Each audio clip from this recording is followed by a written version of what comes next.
aggressive and rather pushy actions by certain Western elites. As you are aware, under the political pressure, many European countries have given up Russian energy resources. I pointed out before what this might result in for the European and Western countries themselves, for their economic and production capacities. We are witnessing the fallout of such actions in the EU itself. We see diminishing industrial outputs, rising prices owing to more expensive oil and gas coming from beyond the ocean, as well as a lower competitiveness of the European goods and the European economy as a whole. According to Eurostat, the industrial output in the Eurozone in July this year is 1.2% lower than the average over 2021, and we see a continued slowdown, a continued decrease of industrial output, and the engine of EU growth, namely Germany, in July, it decreased by 6.6% as compared to the average 2021 levels. But I'm not talking about the European problems here. I'm talking about the world energy market at large, which is undergoing a reformatting of supply chains, which has an objective character. We see a reorientation of energy logistics to the global south, the dynamically developing countries of the Asia-Pacific, Africa, and Latin America through more reliable routes with new hubs, new ports that take into account both the current and the future needs of the consumers. And these needs are growing year in, year out, just as the world economy is growing. The pace might be different, but still it's in the positive figures. The world oil demand this year is estimated to stand at 105 million barrels per day. That is 1 million more than last year. The main factors driving the growing consumption include the active development of petrochemistry. It's growing at a pace higher than the GDP growth on average, and the transportation, because even though there are plans to give up internal combustion engines, still these plans are deferred, and for many years to come, cars using petrol are still going to be in use. Yes, there are electric engines, but still you need to get electricity because it does not magically appear in the plug, in the socket. You still need oil or coal or something else to produce this power, this electricity. Russia still retains the position of one of the leading oil producers, despite the malafide competition mechanisms used against us. We account for about 10% of the world oil production. This year we will have produced 510 million tons, which is 1% lower than last year. But I would like to draw attention to the fact that we are doing that in conformity with the OPEC Plus agreements. That is a voluntary cut. The Russian oil sector is working sustainably. It's preparing plans for the future. Our companies not only reliably supply our internal market through developing the processing of oil, but in the light of difficult external environment, they're also showing flexibility. They've managed to foster new channels for supplies and payments. In the past, the export of our oil and oil products mostly was oriented towards one single consumer, namely the EU, but right now the geographic range has expanded significantly. As I pointed out before, Russia is continuing its cooperation as part of OPEC Plus based on our mutual interests, our partners, and we are performing our obligations with a view to rebalancing the world oil market. But this is being done not just for the sake of the producer, but also for the sake of the customer. And the results are already evident. We see the volume of supply in the market as well as the current prices. These parameters fit both the needs of the consumers and the producers. It helps launch investment projects and also creates an environment to ensure predictability in the global economy, and predictability in the oil market is probably one of the most important achievements we can boast of. as far as the world gas market is concerned. In that particular regard, the supply chains are shifting as well, and the reasons are objective. We see a steady increase in gas consumption in the Asia-Pacific, in the Middle East, and in Latin America, whereas in Europe, the gas demand is still at levels lower than 2019 because their industrial output is decreasing, so they don't need as much as they used to. It's as simple as that. So it might seem that the fact that certain European countries have given up Russian gas, the blow-up of Nord Streams, would have severed us from conventional markets and dealt a blow to an important part of our energy sector. And indeed, we have to admit, at first our gas exports decreased somewhat, only to bounce back and start growing. It has not fully recovered, but the direction is evident. The move by the EU has only accelerated the shift in our priorities in favor of more promising, reliable clients. Countries know their interests and they act rationally based on those interests. Our gas companies provide these markets with reliable supplies, just as we have already and always done that in all of other directions and contracts. Together with our partners, we're working to expand the export potential of the Russian gas sector, and I'm not just referring to pipeline gas, but also to LNG supplies. At the same time, we are increasing our internal consumption of gas, which is of the utmost importance, in particular in gas-based chemistry. There are facilities being built in the Volga region in Siberia, in the Russian Far East. We are also providing better supplies of gas to our settlements and cities. Over the last 5 years, we have built more than 100,000 kilometers of gas distribution networks, thereby propelling our level of gasification to almost 75%, and this level will only grow. To be more precise, the gasification level stands at 74.7% since 2019. It has grown by 6.1 percentage point. We're also continuing with the social gasification program. Over the last 4 years, almost 1 million households have got access to pipeline gas, and we expect the number to grow by another 2 million in future. 1,393,000 plots have been connected to the gas distribution networks. 988,000, almost 989 connections has been performed. And I would also like to point out that Russia has unique sources of gas. We retain high level of production, but we have to work on this resource base and we have to replenish it, including through tight gas. At the beginning of this year, I've instructed the government to draft a special program for the hub of our gas sector, N18G autonomous district. I would like to ask the colleagues to do that within the time frame defined and to launch this program as soon as possible. A couple of words about the coal sector. Despite negative forecasts by certain experts, coal still holds a significant share in the world energy mix. But there are clear regional distinctions we can observe. Whilst Western markets are decreasing their coal demand, Asian countries are, on the contrary, increasing the consumption of coal. But of course, it all boils down to economic efficiency of coal-based generation. But given the global economic center of gravity shift towards the Asia-Pacific, we can expect the coal market to remain important, significant for decades to come. Just as any market, it can be cyclical, and right now coal producers are facing lower prices. But amid these conditions, we are supporting our companies and their staff. We are also helping them with the restructuring of their loans. I would like to ask the government to keep following this situation and help the businesses recalibrate support measures, but the coal industry itself should raise its competitiveness as well as efficiency. Distinguished colleagues, the second major global trend is the growing role of power generation.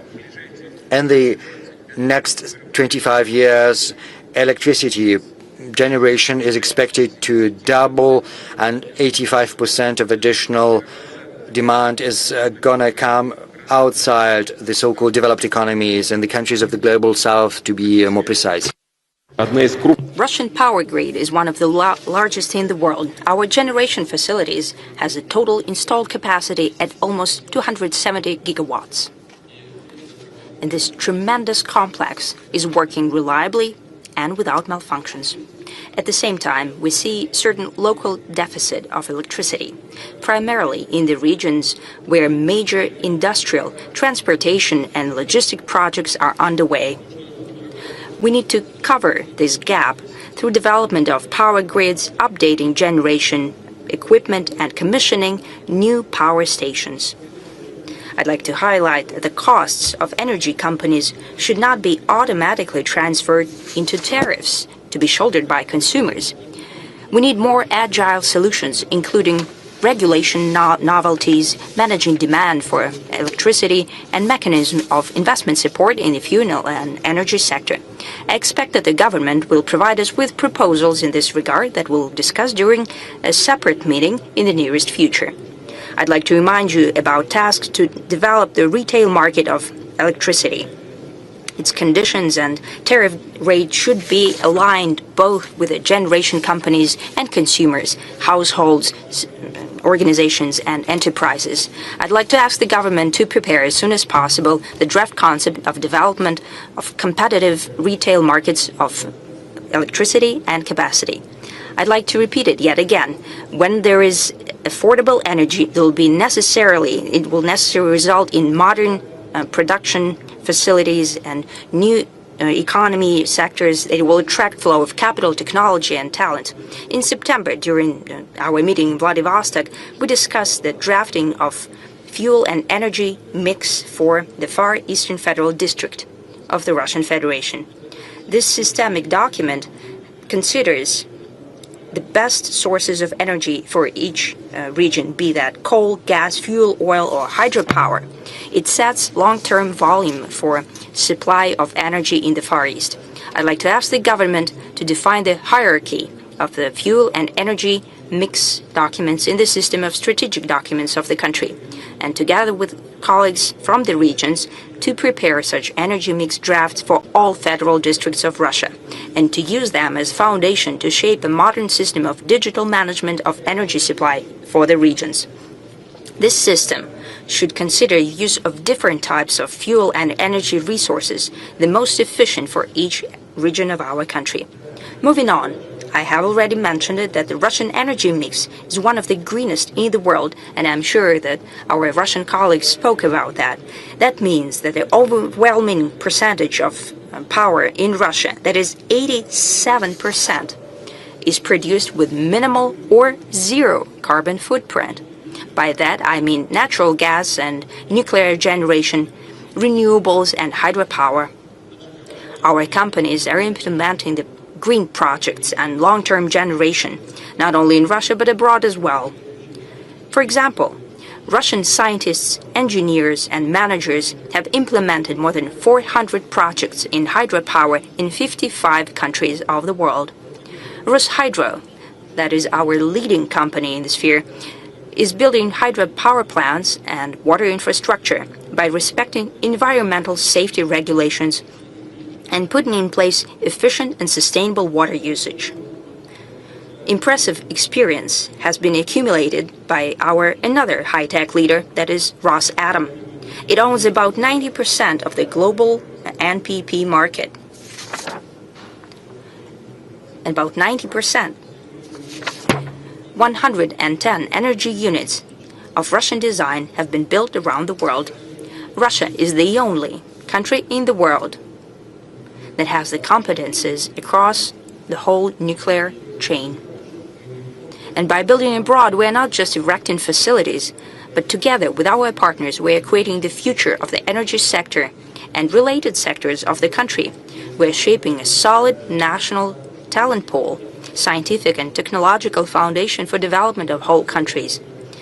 That is our method when we're building NPPs in Egypt, Bangladesh, and Turkey, and we intend to deepen our cooperation in nuclear power with Global South countries and within BRICS. We're very active in this regard. Experts believe that nuclear energy would become one of the pillars of the future global energy mix. By 2050, the capacity of global NBPs will almost double. Within 15 years, Russia is to commission more than 29 gigawatts of capacity, of nuclear capacity, including small NPPs. And small NPPs is our unique project.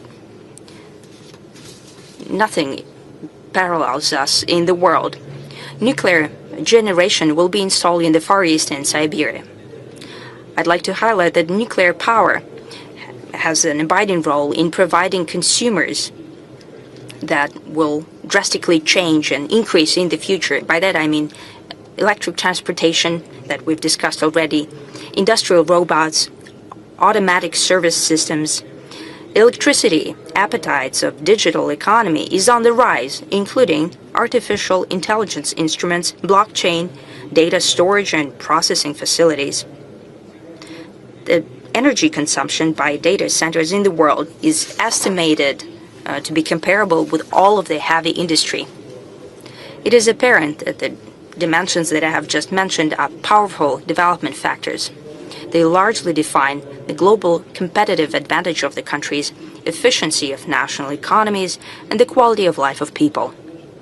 And that means that our plans for development of Russian fuel and energy sector should keep these trends in mind, and we try to do that. And I suggest that we supply digital economy and data centers specifically through local generation, power plants where resources are used that the specialists are called locked-in resources. That means that it's expensive to transport and it's too far away. Therefore, it's more efficient to use them in situ, that is, in place where they're produced. I'd like to ask the government to work on proposals to such a model and to work on the use of advanced clean coal generation to provide for the needs of digital infrastructure, data centers and processing centers and so on. Such facilities situated in the immediate vicinity of our coal-producing regions means modern jobs and diversification of local economy. Friends, moving on to the third feature of the modern energy sector, or rather the challenge that is facing the actors on this global market. By that I mean technological sovereignty of oil, gas and other energy supplying countries. And I'm sure that you've spoken about that as well during your conference. We've seen how the Western elites overnight refused to service the equipment in Russia for the fuel sector. They officially declared that will not deliver on their commitments. They have proven yet again that they are unreliable partners and that their actions are directly tied with the political situation. And sometimes this political situation is being used for unsavory competition. We'll see that the commercial companies were forced to do that under the pressure from their ruling elites. Still, it's a cold hard fact that the Western technologies and equipment for the fuels and energy sector could become unavailable at any moment for geopolitical reasons. Unavailable not only for Russia, but for any other energy supplier that the West considers, someone in the West considers inconvenient competition or simply an uncooperative country. And everyone should keep that in mind. That is the reality of today. But I'm sure you all understand that fully well. That means that we need to actively shift the status of country energy suppliers, shifting from purchasing the equipment toward technological leadership. By shaping a fully fledged energy sovereignty at the national level, starting from production and processing of resources, moving on to the transportation of already produced goods. You know that Russian energy sector has already deployed the process of achieving technological leadership. In essence, that's a powerful engine of the whole Russian industry and science. Our authorities, energy companies, enterprises, and research institutions are working together, discussing these issues and agreeing on specific steps. Actually, it is here, on the margins of the Energy Week, the Coordination Council on Import Substitution in Oil and Gas sector has taken place. You know, what's happening here? I have been talking to our companies. First, initially, I have to admit, we were doing reverse engineering, but quite soon we started to move on from there. You know, sometimes they're meeting with some of their partners in Europe, for example. What's happening there? They have to cut down on their personnel, and our market was one of the main markets where they used to send their high-tech products. They have to abandon our market, meaning that their production becomes cost ineffective. They have to cut down on their personnel. They're losing their technologies. In turn, our specialists are developing technologies, and they're becoming technological leaders because we can produce homegrown technologies at a cost-effective level.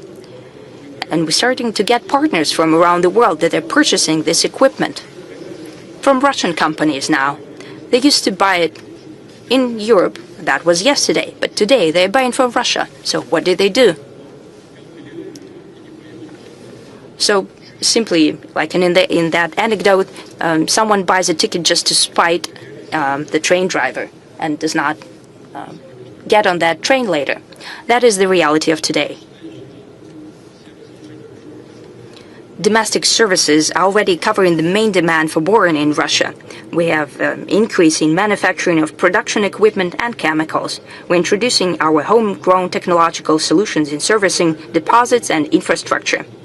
Many of the things that I've mentioned before was previously done by foreign companies.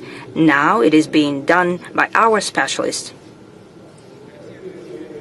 Russia has tremendous engineering potential and serious scientific and practical experience in our fuel and energy sector, which has been time-tested, that they have proven their efficiency in harsh climate and inclement weather. We have competence, experience, and best practices in order to achieve progress even in the most complex sector of energy landscape and to recover tight reserves, which is especially important for the oil industry. And we'll be doing that not only independently, but also together with friendly countries that are fully well aware of the geopolitical risks. Russia is providing comprehensive technological cooperation of energy-producing countries free from sanctions and foreign pressure. A true partnership based on exchange of experience, knowledge, creating industrial alliances, and results of such partnership will benefit everyone who's taking part in that work. You know, as for equipment, I've just spoken about it. And I was talking about nuclear power. And here, Russia is an absolute leader. We're independent from anyone. Everything done in the nuclear energy is fully implemented in Russia. And that will be the case for all types of energy sectors. In oil and gas equipment, the same will happen. Colleagues, business and expert communities are becoming more vocal in their opinion that the world is entering the era of energy realism. Reckless, and I would say irresponsible, steps of some of the Western elites have resulted in the fact that the priority is given not to the modalities of energy transition on comparison of emission volumes from different types of fuel. An ever more abiding and significant role is being played by the very access to fuel and energy, the grids and pipelines in place, and installed capacity of the energy systems.